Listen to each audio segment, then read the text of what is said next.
All right, everybody, it is November, and you know what that means. It is a new reptile room tour. We're going to be showing you guys some new additions, including some extremely rare dart frogs, maybe a couple tree frogs. We're going to feed the turtles. We're going to feed the tachydromus, and maybe a couple other little bonuses in there as well. Lots of stuff going to be happening in this video, so make sure you stick around. November Reptile Room Tour 2022. To those of you coffee drinkers, or if you just drink any beverage, hopefully most of you at least drink water, make sure you grab some. This is going to be a pretty lengthy video. I got myself a coffee here. Let's just enjoy some coffee and get going. Okay, and before we get into this whole reptile room tour of like 120 plus reptiles, I want to mention a couple things. I do it every video because I think it is a responsibility that I have for making these videos. And this responsibility comes with great amount of reptiles, and that is that I don't encourage everybody to go out and get a bunch of reptiles. This is our life. This is part of our livelihood. Of course,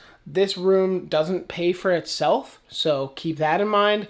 This is basically a second or kind of third full-time job because of you guys, you little goofballs in there. We are in here day in, day out. After a long day at work, we're in here scrubbing cages, misting, feeding, doing whatever needs to be done. I don't want to ramble too much at the beginning of this video, but I really do believe it is important that you guys understand it's not all sunshine and rainbows. Now that I've mentioned a little bit about what you can expect from a large reptile room tour, I think it's time that we maybe take some time to click that subscribe button, hit the like button while you're down there, comment what you're excited to see, maybe what you got recently. I answer every single comment, so you guys will get an answer from me. Let's start outside the room with Titoka. So Titoka is sitting in his large new enclosure. It is 4 foot wide by 4 foot tall by 32 inches deep. It is a behemoth of a tank for him, and I think we did a pretty good job setting this thing up. He is doing absolutely fantastic in this setup. He's not quite as sociable as he used to be,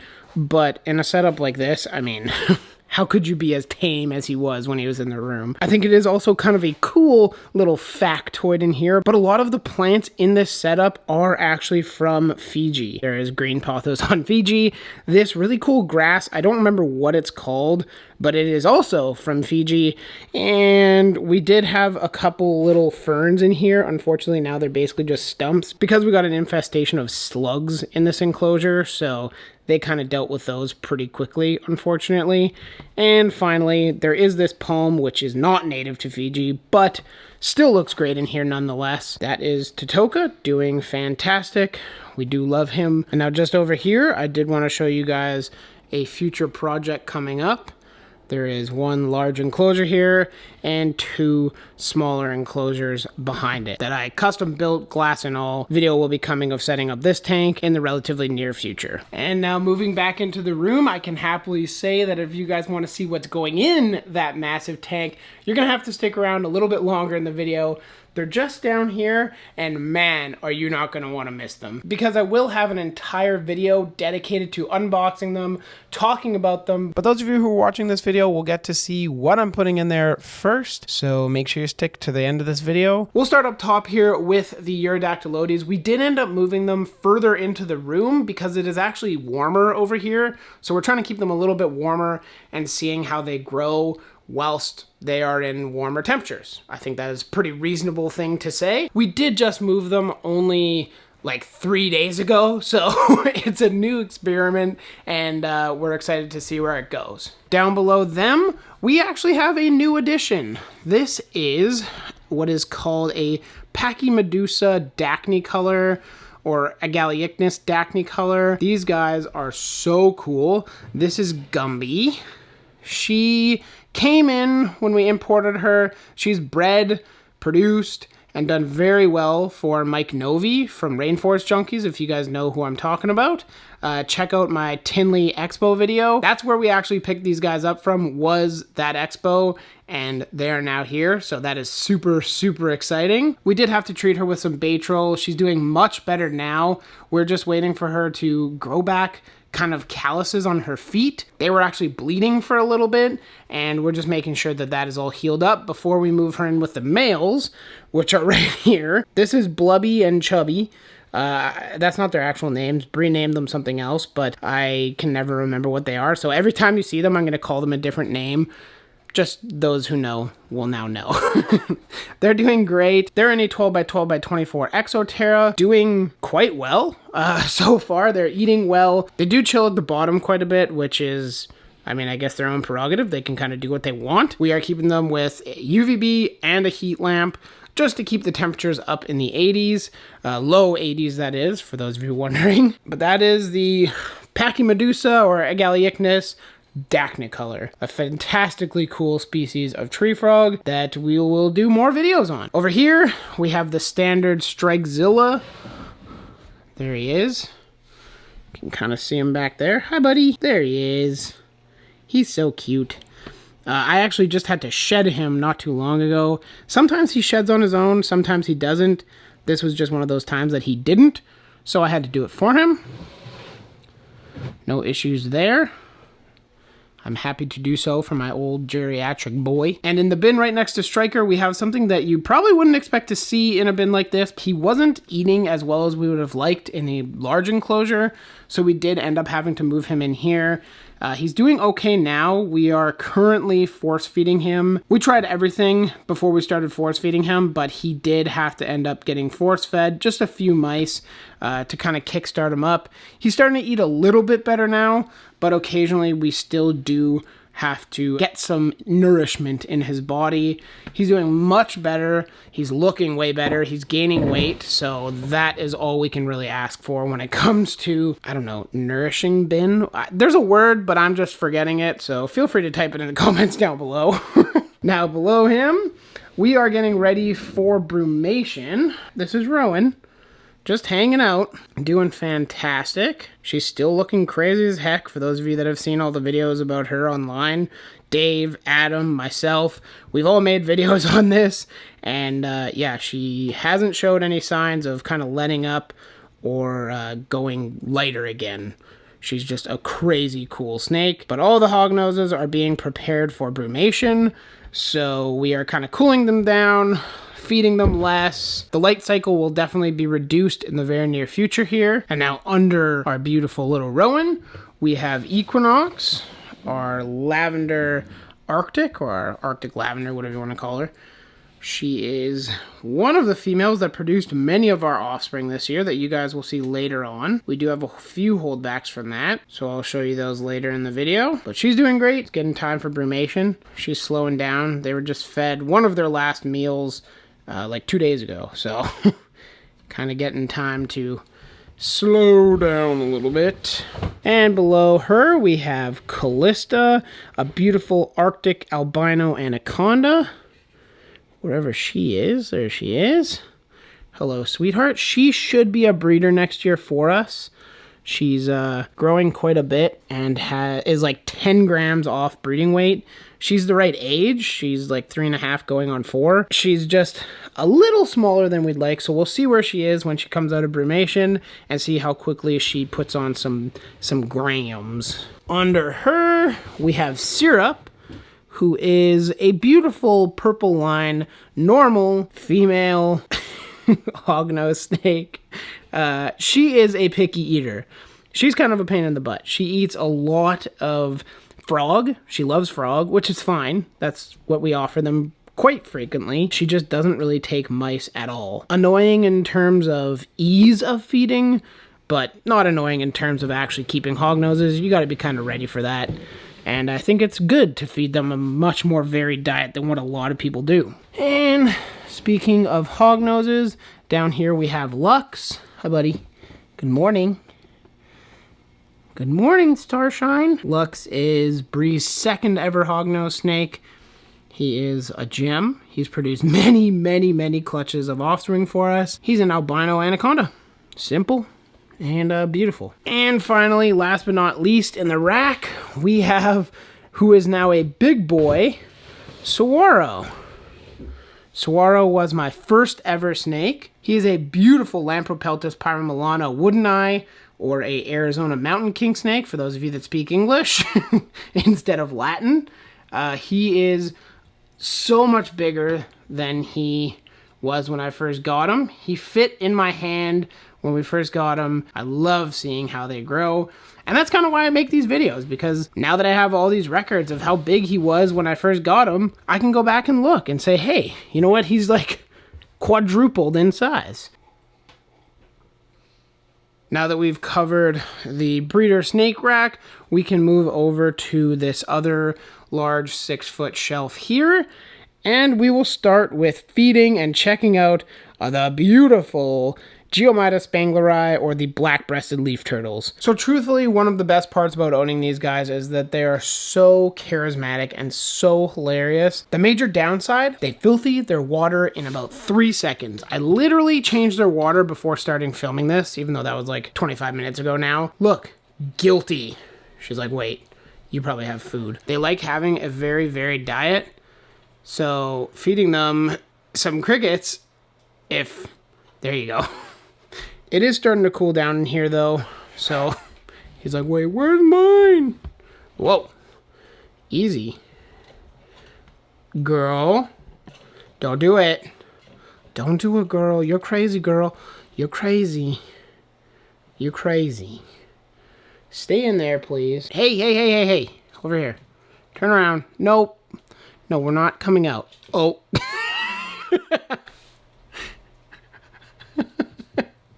Look at that. Right as rain. Here. Look. There you go. All right. Okay. All right. That's enough snacks for her.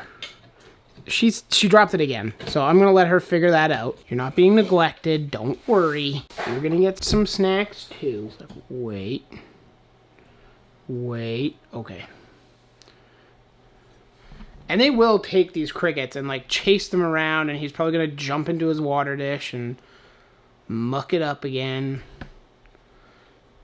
Don't drop it in there, dude.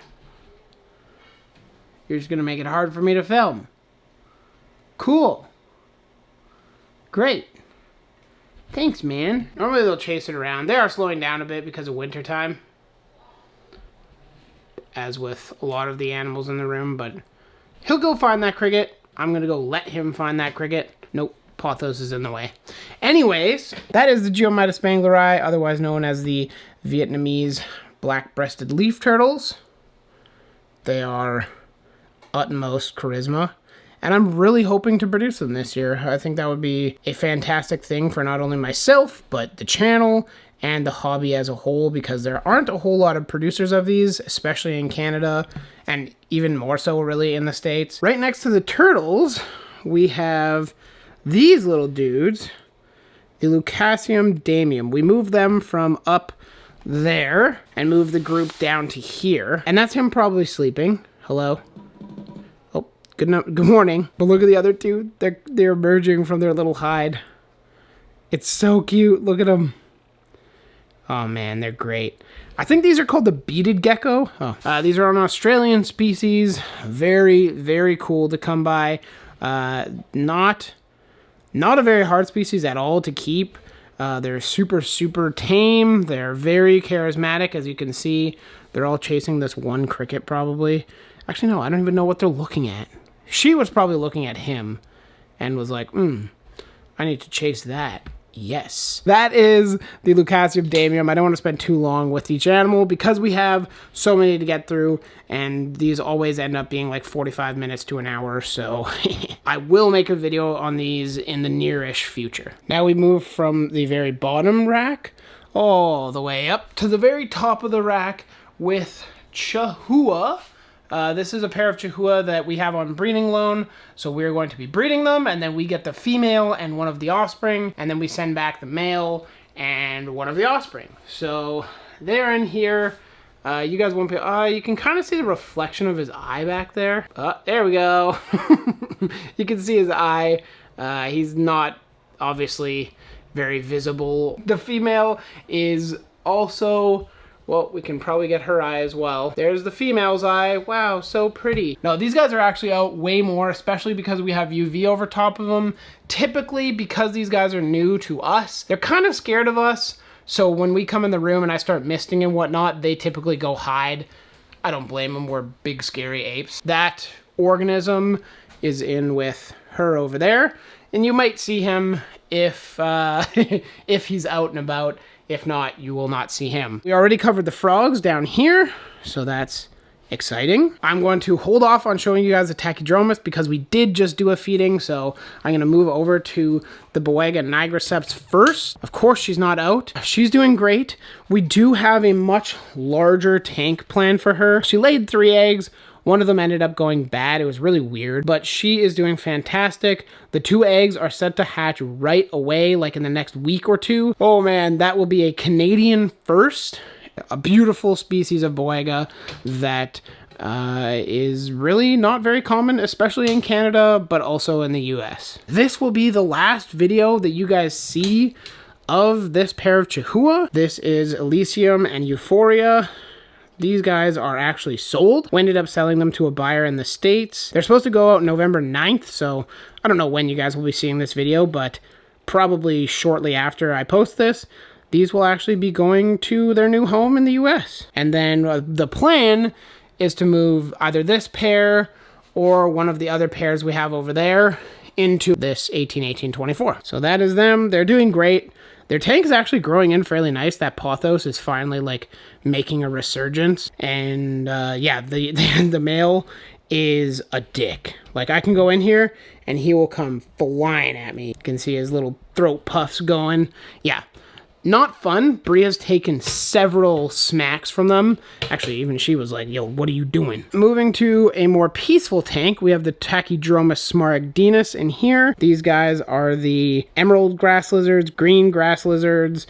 I just call them smaragdinus because I have 2 species, and they're basically called the same thing as their common name. These guys are very cool because they are sexually dichromatic. So that is the male you see on screen right now with his beautiful brown lateral line, and the 2 females are entirely green. As you can see, I sing their praise in every single video. I do have a tank full of babies if you are interested, but seriously, there truly is not a better display species. These guys are hilarious. They know they're about to be fed. They saw me have the cricket cup out and they're like, bruh. You can see these guys are definitely more skittish than the dorsalis, which are over here in the leap habitat. We'll talk about the dorsalis in just a minute here. Right now we're focusing on the smaragdinus. Let's get feeding them. Look at that. They know. They're well aware of what's going on. All right, hold on. Back up, back up, back up. These guys, I basically just shake some crickets to the bottom there, and they come flying from all over the place to go and catch them. Then they all frantically run their own way, except for her, she didn't, but the other female ran up to the front corner. The male ate. Oh, got stolen. Jacked. That's what happens when you're a slow eater. Gotta learn to eat quickly, buddy. That is the Tachydromus smaragdinus. I love them dearly. My first foray into Tachydromus, and I do not regret it one bit. I got these guys as a proven trio, adult. Actually, I'm pretty sure one of the females laid an egg in transit from Europe. Highly recommend the emerald grass lizards, or as I call them, the emerald dragons. Truthfully though, I think these guys should be more aptly named the emerald dragons, but we're not talking about them. Those will be slightly later in the video. And now that we've covered this rack here, we can bypass our little workstation here and go straight into this other large 6-foot rack. I'll start with Sheldon. I'm just gonna be real with you guys. I am a little scared. I don't know if scared is the right word, but concerned.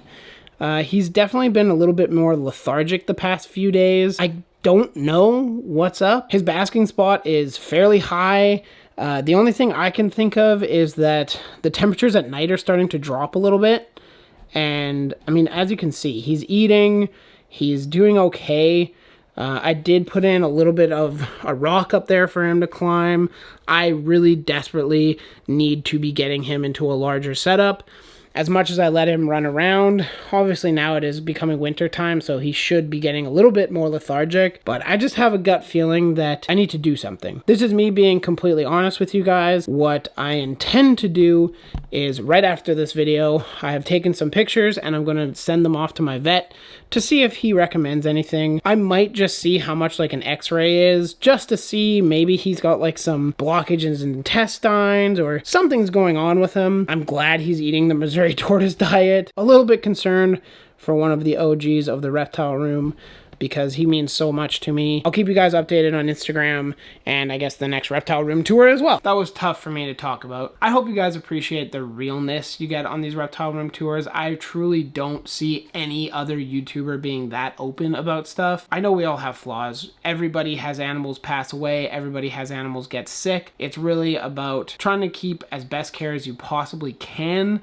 and dealing with it when things go wrong. Do I think Sheldon is honestly sick? Truthfully, I don't think so. I think maybe he's slightly dehydrated, even though he has a water dish in there. I'm giving him daily baths, hoping he kind of recovers. I don't know if that's the right word. I'm a very honest person. I definitely try and extend that to my channel and show you guys the real, raw reality of what goes on in the reptile room. And with that kind of sad note covered, I think we need to go up and say hi to a beautiful gecko that you guys really don't see anywhere. The Thai forest gecko, the Thai bent-toed gecko, the whatever of the million names that you guys may have heard from them. Their Latin name is the Pseudodactylus paguensis zebracus, and today we're going to feed her a little cricket. I said that we are going to have some bonus feedings for you guys, and this is certainly one of them. Hello, can you, okay. Can you, no, you're supposed to come out. Excuse me, can you come out? Yeah. Look how gorgeous with the Oreo cookie tail. They actually chirp too, like little birds. They're so cool. One of the species that I really never expected to have, but I'm so glad we ended up getting. I had never heard of them before we went to our friend's house, which hopefully I'll do a video there at some point. I was supposed to. She is a female though, so unfortunately they don't call nearly as much as the males.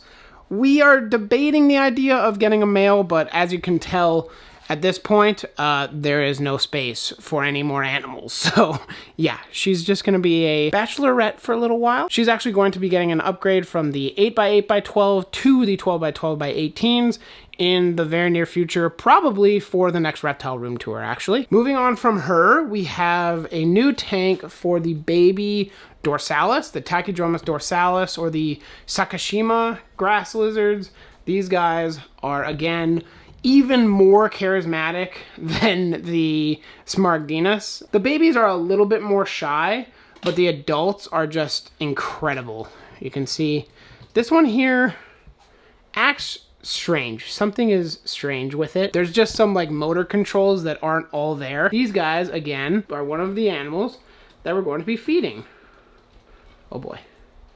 Yep, get in your water. No, no, no, no. They tongue feed. They do so well. See, look. It just acts weird. Like, what are you doing? There's nothing there. Like, what? What are you doing? Bruh.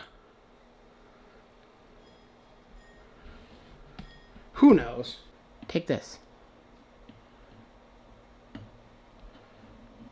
Why are you being a little mime? There you go. That was... like, what was that? See, Bree doesn't believe me, but I'm gonna have to show her that video, because that was the epitome of, like, weird behavior. No, no, no, no. Hey, that was rude. That was his cricket. No, stop. Nope, stolen. Take that. Take this. There you go. After that little display, yeah, these guys are, again, just one of those lizards that I could never live without. They're so cool. They are very personable, especially the dorsalis.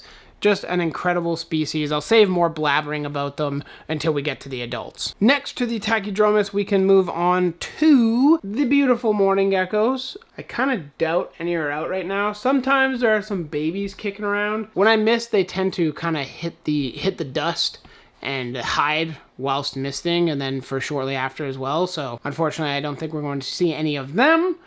Right next to them, we have another beautiful female Tachychroma smaragdinus. I ended up selling her to one of my good friends and subscriber of the channel, TLV. Tyler is going to be picking her up before the next expo, so that's exciting. This was like one of the first babies that I hatched, so excited to see that she's going to a good home. Now next to her is the beautiful Urodactylodes viardi. These are the Vairds Chameleon Geckos. That's what we call them, is just Chameleon Geckos.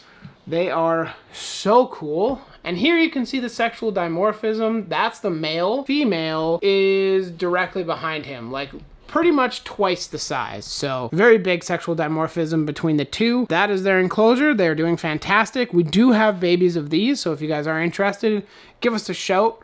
Let us know. I do plan to make a care video on the Chameleon Geckos. I realize there's not a whole lot on YouTube, and they are truly an incredible species of gecko that I really think more people should own.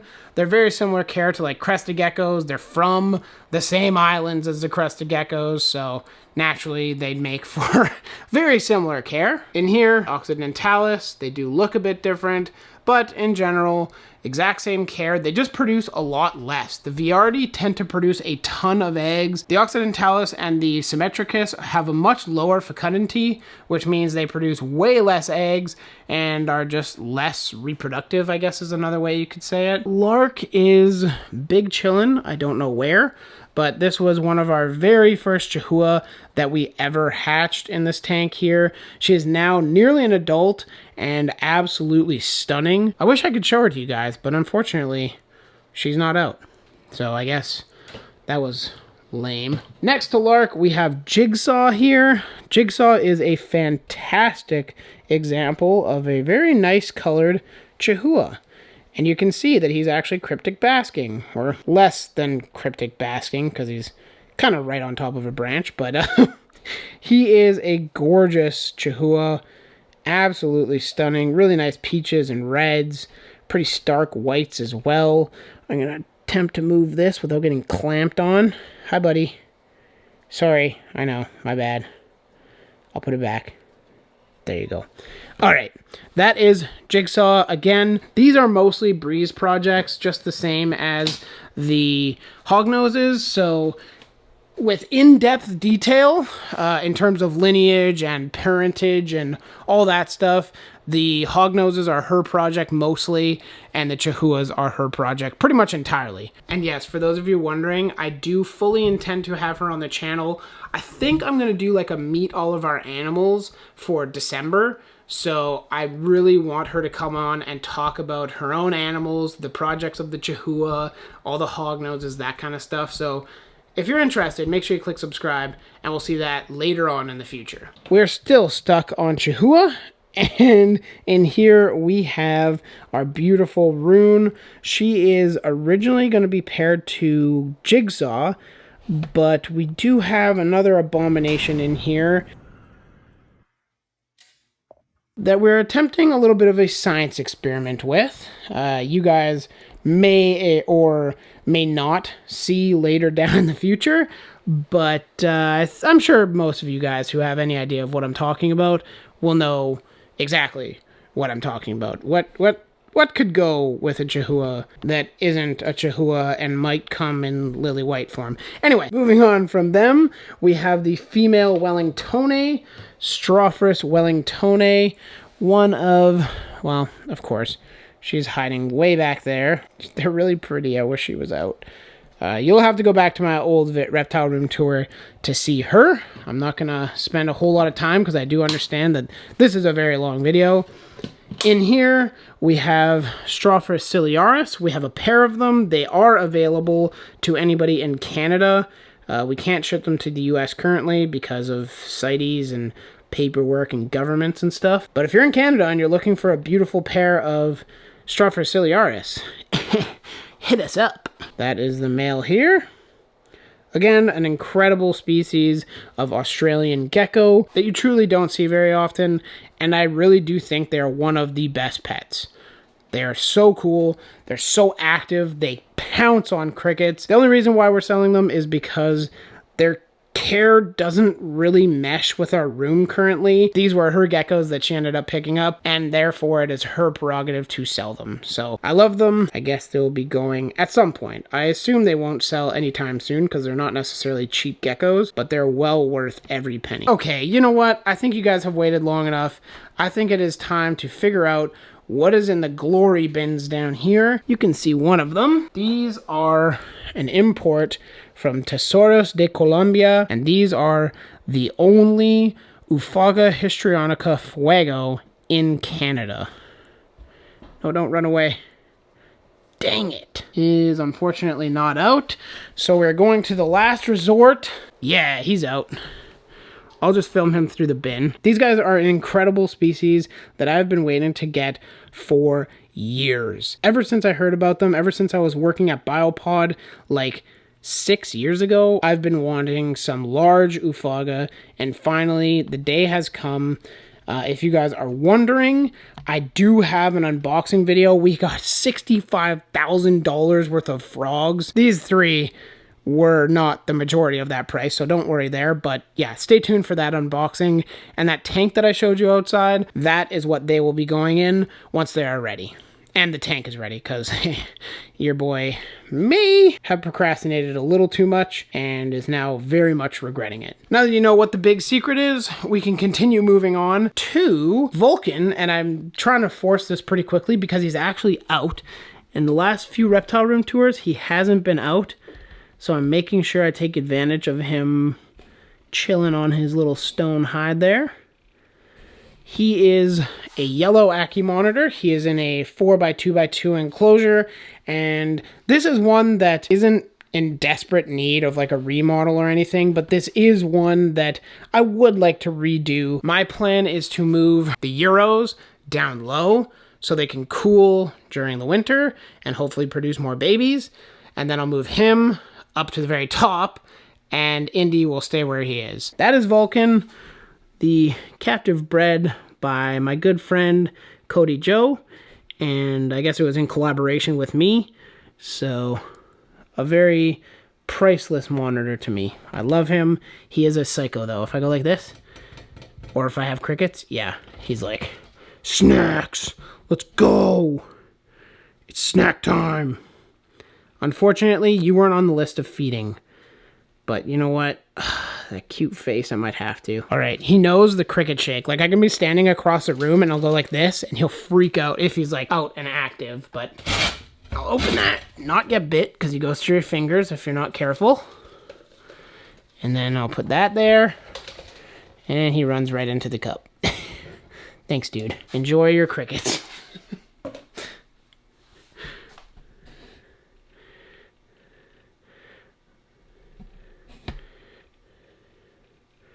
Oh, you caught it. Wow, that was impressive. And then banged your head off the rock. Good one.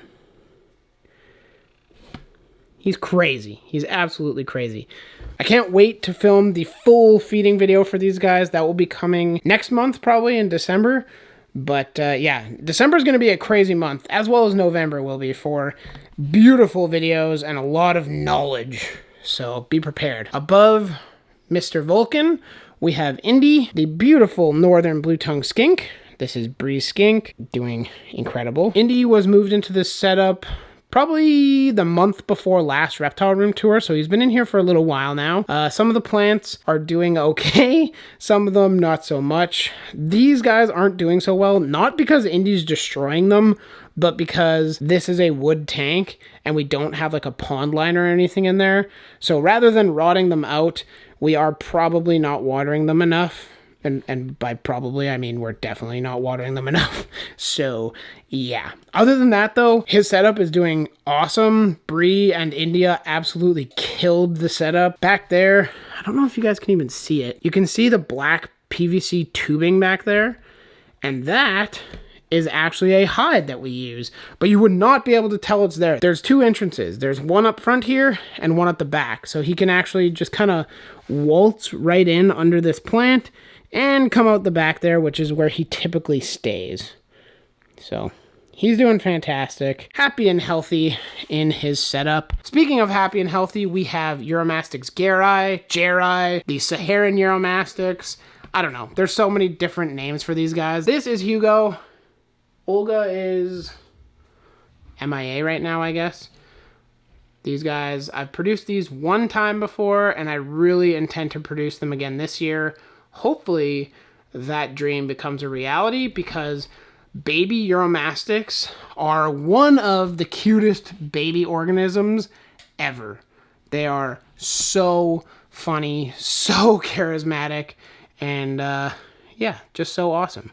Just like their parents. Now that is Hugo, the Saharan Uromastyx. He is in with Olga, the female Uromastyx, and they're in a 4x2x2.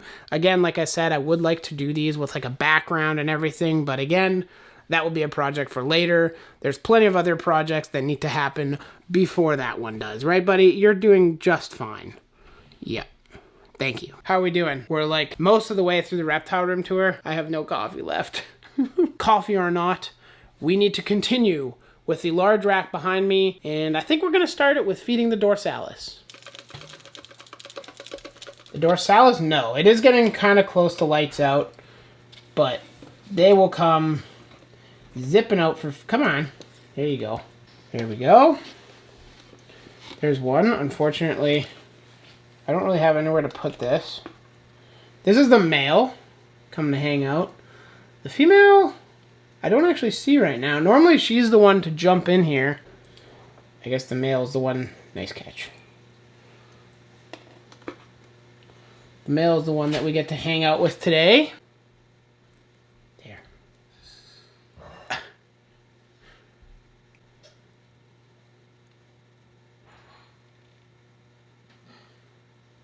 They're such inquisitive, cool little creatures. How can you go wrong? F. Gastropholis prasina as being the mini monitors that everybody's looking for. I truly think that these guys are the perfect, truly miniature monitor. They are lacerted. They are such cool creatures. They're endemic to islands off the coast of Japan. I don't even want to try and butcher the word. I can never sing enough praise for these guys, and I really hope their popularity picks up in the hobby, not only because I produce them, but also because they just deserve to have all the cool enclosures and cool things that people will do with them in order to truly see their beauty. Like this Leap Habitat enclosure, 24 by 17 by 24 inches tall, is, in my opinion, pretty much the bare minimum you want to do for them. I truly think, and when we move out and have more space, I will be upgrading them into something like this, like a 24-18-36, or even like a 36-18-36. I don't know yet, but I honestly know they will use every square inch of it. Now I finally spotted the female. She's up there. Why didn't you come get some food? You missed out. Yeah. You definitely did. I guess while I'm talking about the Leap Habitat, I will be making an update and a review on this enclosure in the very near future. So make sure you stick around for that. If you guys are curious or have questions or anything like that, leave them in the comment section down below, because I will answer any questions about them that you have in that video. Crusiohyla craspidopus. These guys are doing great, actually. I'm happy to say that. They're finally springing to life and doing well. These two smaller ones that originally we were very kind of scared for. We bought a group of 5. 3 didn't make it. 2 ended up making it, so that's fantastic. They are in with our adults, which is that one right there. And, of course, this, I think it's just Shangri-La philodendron, is a thrip magnet. Like, if there's thrips in the room, that's where they are, on that plant.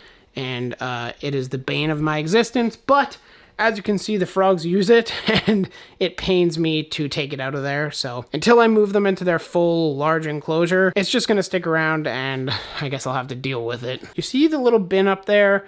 I think we're going to take that down and feed what's in it. So what we have here is a very rare captive bred Sonora occipitalis, otherwise known as a shovelnose snake. These guys are native to the Mojave Desert area, so California, Arizona, the southwest part of the country. An incredible species that you truthfully do not see very often. I believe we are one of maybe 2 or 3 people that have captive produced and hatched the eggs.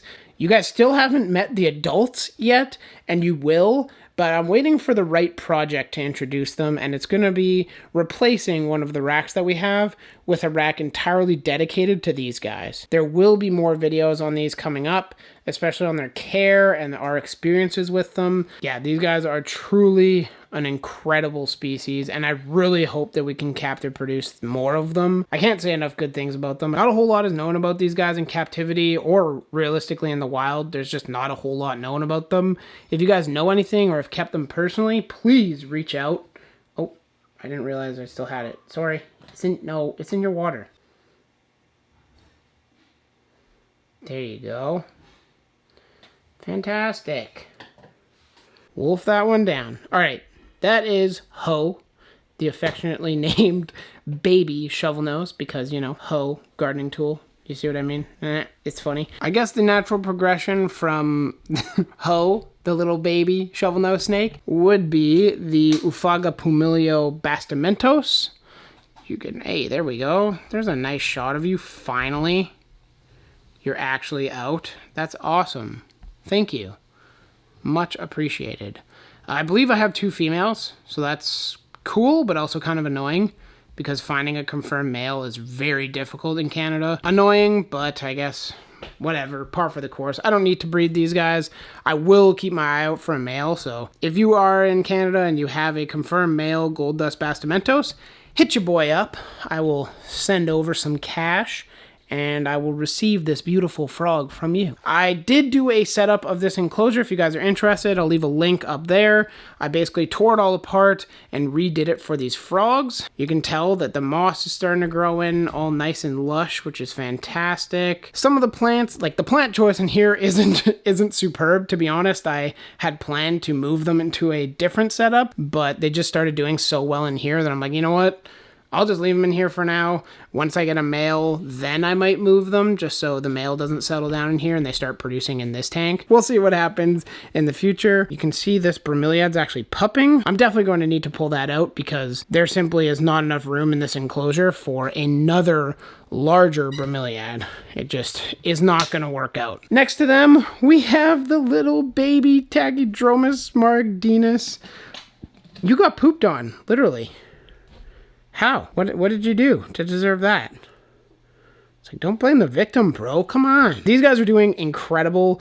There is another one in here that just is weird. It wiggles back and forth and runs around. I'll see if I can see it anywhere. I thought I saw him run away. Oh, yeah, him. Right here. That's Wigglesworth. Wigglesworth. What a great name. See? He runs like crazy. Run, Wigglesworth. Go, buddy, go. I don't know if you guys could see that or not, but yeah, he's strange. He's a weird one. He's like the equivalent of like a spider ball python, just actually lives and does well. But we're not going to go into that conversation right now. So this is the baby Tachydromus smaragdinus. If you guys are interested, shoot me a message. If there's somebody that's looking to kind of have a special needs one, I'm willing to essentially rehouse that kind of Mr. Wigglesworth one to you if you can prove to me that you have a good home and are ready to take care of them. That's them.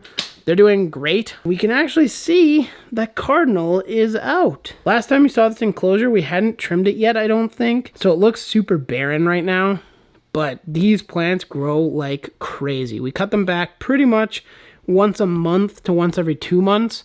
And in that time, I mean, you can already see it's starting to grow new leaves.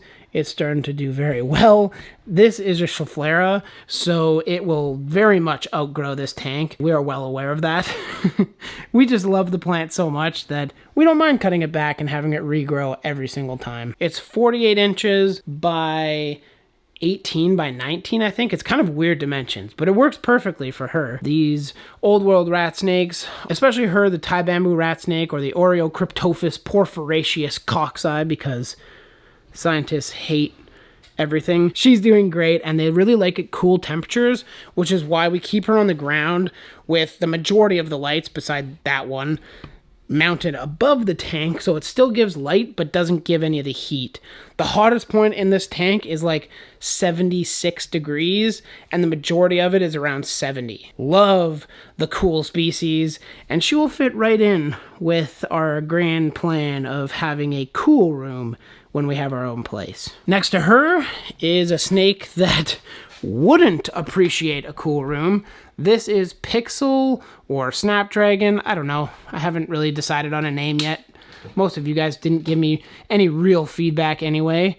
But this is a Savu Python. This is my second, well, technically third, but second species of snake that I ever owned. And yeah, you can see why they're called the white-eyed python. I don't want to get any closer because inside his enclosure, he is whack. They have an insane strike range. Yeah, that's all I'm gonna do. I'm gonna back up now so whoa! Yeah, they like throw themselves at you. It's pretty crazy. I don't want to upset him any more than that. He's not stressed. He still eats every week. Don't get at me for having a snake striking a few times. If you know anything about Savus, you know this is actually like tame. The other week, I was doing a live stream on Instagram. If you guys are interested, toss me a follow. I go live on Instagram when I'm misting most of the animals right after work. And yeah, I actually got him out without getting bitten and without using a hook. So it worked out well. I don't know why, but yeah, I'm not going to bug him anymore. That is Pixel, Snapdragon. I don't know. I'll see what Dude! Well, now you're in trouble. Okay, now I'm in trouble. I'm going to have to figure this out. 1 second. Oh, nope. Okay, thank you. Get going. Thank you. Now, third to last thing, I suppose, is this middle peninsula that normally I cover first, but I guess we're leaving it till nearly the end. Up here, we have our female Gonyosoma oxycephalum Borneo locale. You can see her, you know, red-tailed rat snake, but because of the Borneo locale, they're actually a blue-tailed rat snake. Same species, just different locale. She is doing incredible in here. She's eating fairly well. She's putting on weight. That's why she's not in the nursery bin over there. She's actually, you know, eating quail and eating mice and doing well. Bye, Cody. See ya. Again, these were one of Bree's dream snakes. And if you guys remember watching some of our old videos, you'll notice that we had a rainbow boa, and Bree ended up actually selling the rainbow boa in order to pick up this pair of beautiful rat snakes. One of her dream snakes that I think she's very happy she made that decision. Over here, we have the same vivarium, 24 by 18 by 36 Exoterra, that is a plant tank currently. This will be one of the projects that we tackle after we're finished catching up on all the more kind of immediately necessary builds like the dart frogs, these guys with the big, large display vivarium here.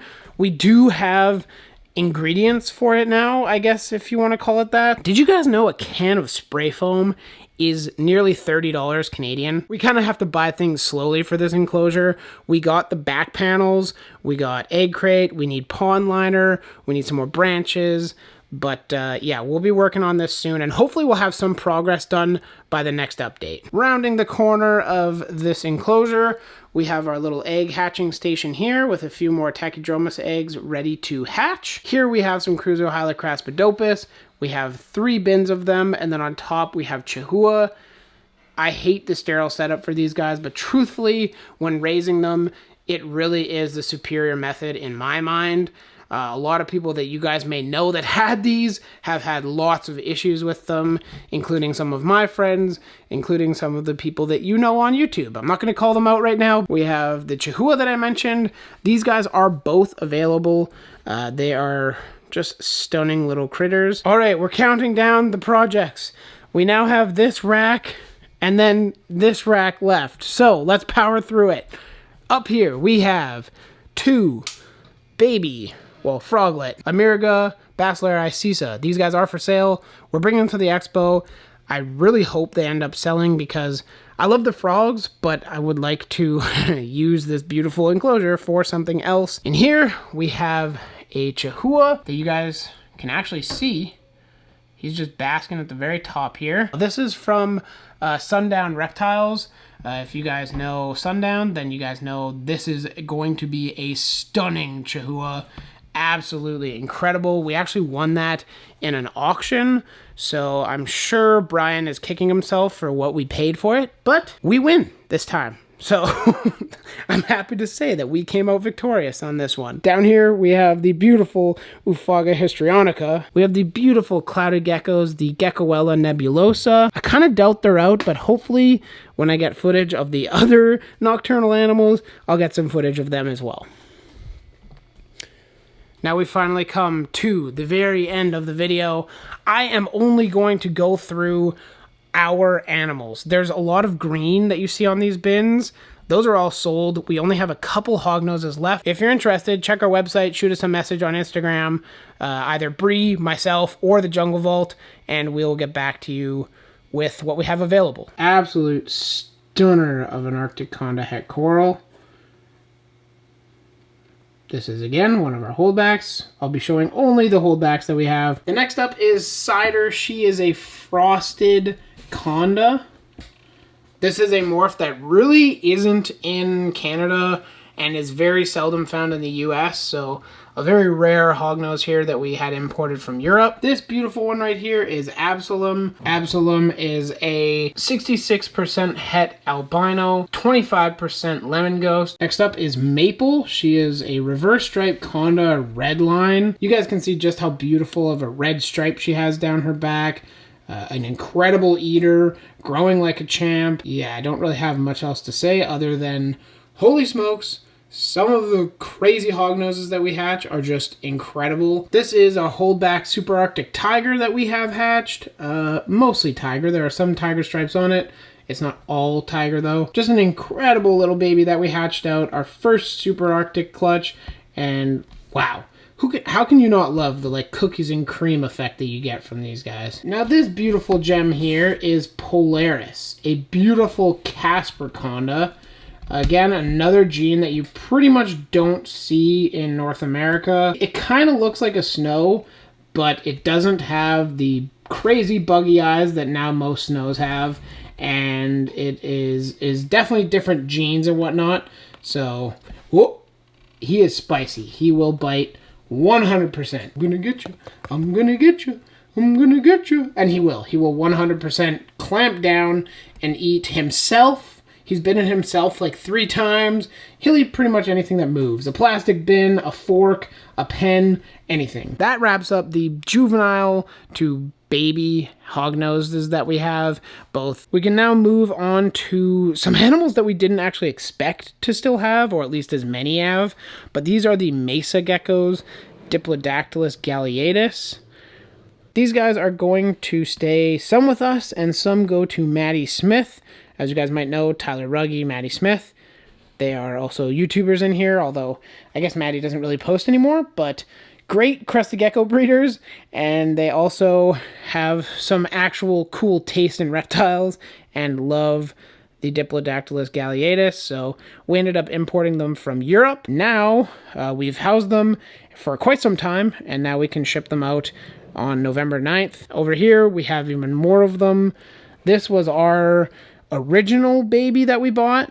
Cute little geckos that, again, you really don't see much, like, publicity on YouTube or anything. Right next to him, we have 2 little babies. Oh my goodness. Oh, you were scared. Why? You could destroy planets with how cute you are. Oh, that was too cute. Man, they're so cool. Love these guys. I can't wait to move these guys into a display setup like we have the Lucasium Damium that you guys saw. We're going to move them into a very similar setup when everybody's adult and ready to move into that kind of thing. If they're out, I guess I'll show them to you, but if not, I'm not going to go digging. So this is Asher. This is a gray-banded Kingsnake, one of Bree's beauties. Below him, we have Cinder, another one of the gray-banded Kingsnakes, and the oldest and biggest of them all, and clearly looking for food, this is Scoria. This was the original gray band that started it all. Bree got Scoria at the exact same time that I got Mr. Man down there. And, yeah, she's doing fantastic. Obviously grown a ton. Just one of the kind of staples in in our room. So come here, buddy. You're not going nowhere. There you go. Below Scoria, we have Sedona, the female Pyromelana. These guys aren't ready to breed until they're about 5 years old. So many of you might be like seeing all these pairs and trios and stuff that we have and thinking, oh, they just want to breed them. But no, like this is one of my favorite species of snake. And obviously, like we can't breed them until they're at least 4. I've heard many people say 5, so I'm going to wait the extra year and have a very healthy snake before I start producing them. Yeah, it's a long game. It's a game of love. In the rack next to them, we have Horizon, who is just hanging out up front and decided to zoom to the back. This is a Sunburst Hognose, otherwise an albino sable. She's spicy. She's not as apt to bite, but she's very hissy. Aren't you? You're so hissy. Look at that snake. How can you not love the like creamsicle, the beautiful oranges, just a stunning snake right there. We have Hawthorne under here. I don't know how far. Oh, you came out the back? What the heck? This is Hawthorne, one of Rowan's offspring. An absolutely beautiful example and one of the holdbacks because he has shown some interesting color changes and we are looking to explore that. Pencil's actually going to Noah Bounds and Meredith in the US. So it's going to be sad to see Pencil go. Pencil's been a staple on the channel for pretty much since he was born. He was a very strange snake when he was born. He was very stiff. That's why we named him Pencil. And yeah, he's grown up to be a big, extremely hungry hognose. And last but not least, we have Rorschach. He is a Super Arctic. He's the male that produced all of the Super Arctic, okay, offspring that we have sold this year. And, oh, you're in shed, that's why. It's like, why? Why are you all weird? That is the colubrids that we currently have. And that wraps up today's video. I hope you guys enjoyed. This takes like 2.5, almost 3 hours to walk around and film and get all the feeding and stuff. So make sure if you did enjoy, you smash that like button, click subscribe. Maybe check out my merch in the description. It is actually in the description of every video. So, you know, if you want to help support the channel, that is an easy way to do so. I hope you guys enjoyed. We'll catch you on the next video. And yeah, reptile room love is very real. So I want to thank you all for watching. We'll catch you in the next one. Later.